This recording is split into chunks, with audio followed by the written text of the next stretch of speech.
So thank you so much for being here today, Mr. Vaillant. It's really nice to have you at the Strategic Investment Summit USA. You shared some interesting insight that you've gained in the past couple of years, setting up Mann+Hummel's Innovation Center in North Carolina.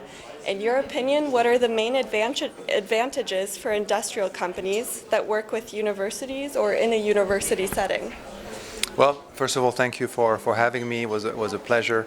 It's very important when you go to do research and especially to do innovation, to be able to be fast and be able to partner with key university to access technology that you may not have within your own company is very important. And we found this ideal situation that this university in the U.S. had special technology and talent that we can use for our products. So we decided to move one of our research team, in fact, to establish part of a new research team directly on the campus of a university, and this was done about 2 years ago, and we've been pretty happy with it. In addition to the Innovation Center in North Carolina, you were just telling me that since you became Vice President of Innovation and Corporate Strategy, that you also built up other R&D centers in other locations. How did you decide which markets to enter when you came into this new position? Well, we wanted to really speed up innovation and accelerate our growth. We have a strategy of reach a certain level of sales by 2022, and we have a very clear strategy on how to get there. And one of the things we wanted to do is speed time to market, and so we had selected to put different innovation center and R&D centers in different parts of the world. This has to do either with our customers, our suppliers, or key universities. And so we have, we are in 60 locations. We have R&D centers in many different continents. As far as our research, we have an office in Shanghai, in Singapore, in France, Germany, and United States. And so everyone works in the network. Everyone needs to follow the same process.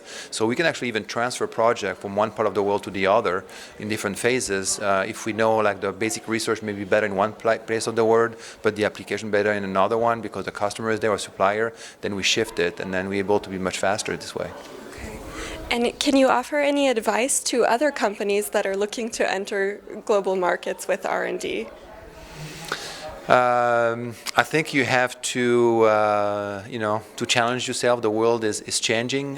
Things are happening very quickly, so you need to be willing to disrupt yourself. Otherwise, you may get disrupted. So you need to reinvent yourself, and everything that we're doing today is already old news, and we have to think about how do we change things in the future to be better and be prepared for the future. So never stop. It's very interesting. One last question for you. What benefit do you see in attending a networking event like the one here today and exchanging perspectives and insights with executives from other industries? Well, it's always very interesting because very often we end up to have the same type of problems, talent, access, IP discussions. So a lot of the topics are very much the same and coming over and over, and yet we work in different industries. So maybe the solutions are a little bit different and then we can learn from each other. This is also a little bit of innovation, and it's about collision of ideas. So how you take two persons with the same problem, and then maybe you find a better solutions for the two of them. So it is really helpful. Okay.